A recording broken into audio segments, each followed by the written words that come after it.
Hello, everybody. For those who don't know me, I'm Russ Hamilton. I've been in the film business for 3 heart attacks and 1 divorce.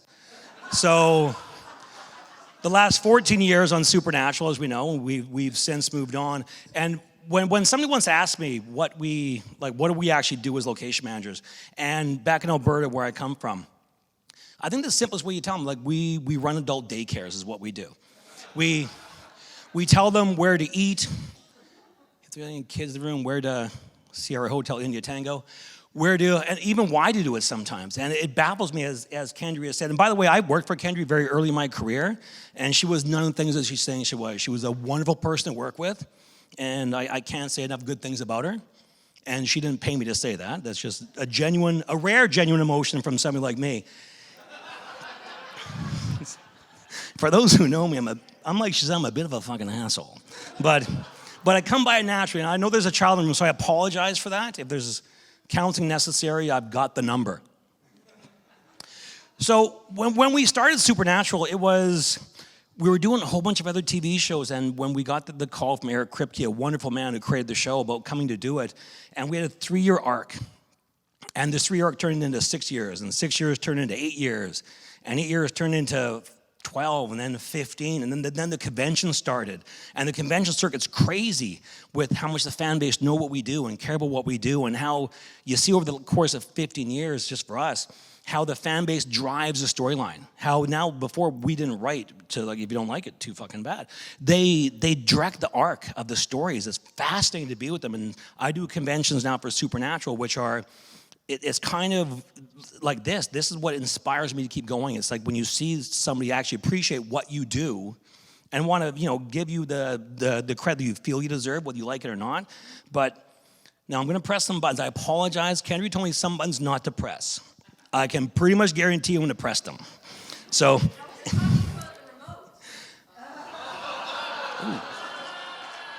Jesus Christ.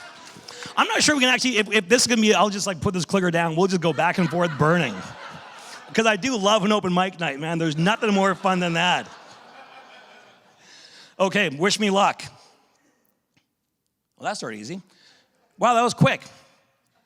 Okay, so Supernatural, to put in perspective how long the Supernatural was, it's a single parent for 14 years. My daughter was in grade 3 when I started the show, and she now works on the show in the production office. So I don't feel old at all. And the test for us was always coming up with new places that, our production designer was very challenging us. Come up with new stuff. Challenging to do after 14 years. You don't go back to the same places over and over again. So we were the first show to film at the Burroughs Mansion.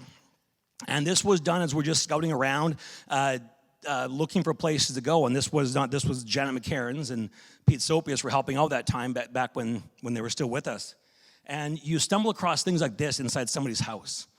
And you just when you don't know what's there when you drive by the street, and it's just let's go look there. And that's what you come across. You come across things like this in somebody's personal house. They have the coolest bar in the entire world. And, well, I'll be honest, we got drunk there once, which was super fun because you can't go in a room like this and not actually, and that's somebody's house. That man in the Chicago, that's Jim Michaels, one of the best producers. If you get a chance, work with Jim Michaels. Besides the fact he loves tequila like me, he's a blast to work with. Producers can be abusive, or they can be like this man who's nurturing, supportive, and just wants to help out and do whatever we can to make the best product we can. Hal Industries. Once again, we look for warehouses, vampire hangouts constantly. And this is something that we was close to our studio, and we looked for it for 10 years, and it's not available, no to filming, to the point where it's they basically kicked Pete off the property one day. They're just get off and don't come back. Now, then eventually they move their operation someplace else, and then we get to shoot this. You can't put production value on this. And once again, celebrating the art of what we do as location managers and location scouts, because without a good location scout or assistant location manager, we are nothing. We're absolutely nothing. We're part of a team.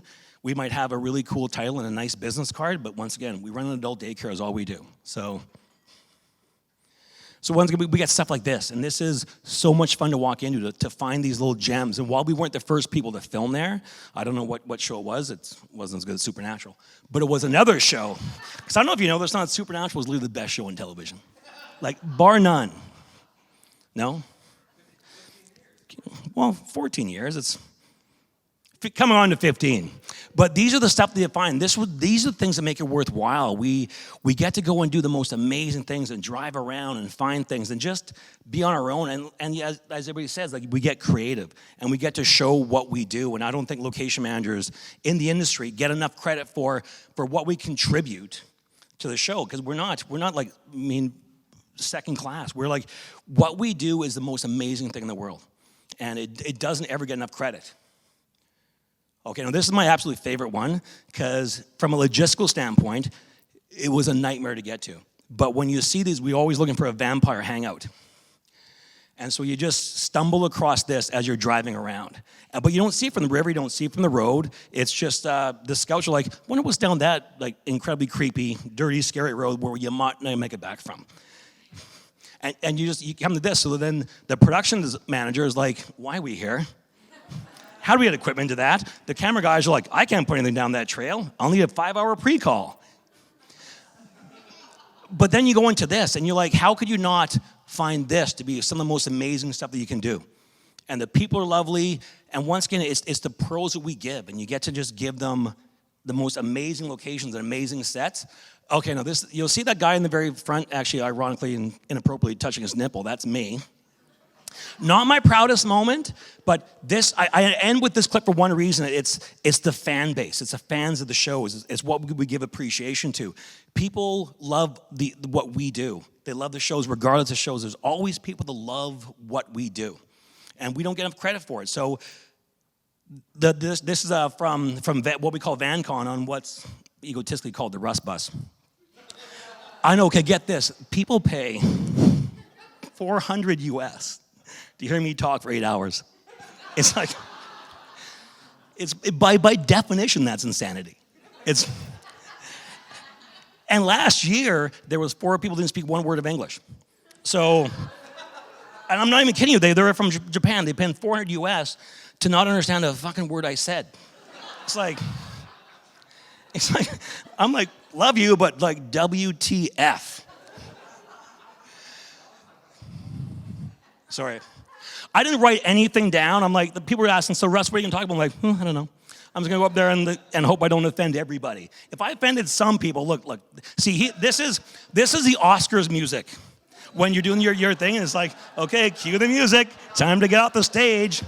Where's the kid? I'm like, fuck you, I got 30 more minutes. Anyways, everybody, thank you for everything. Thank you for supporting us, and thank you for being who you are. Thank you, Russ. I'm also supposed to say happy birthday.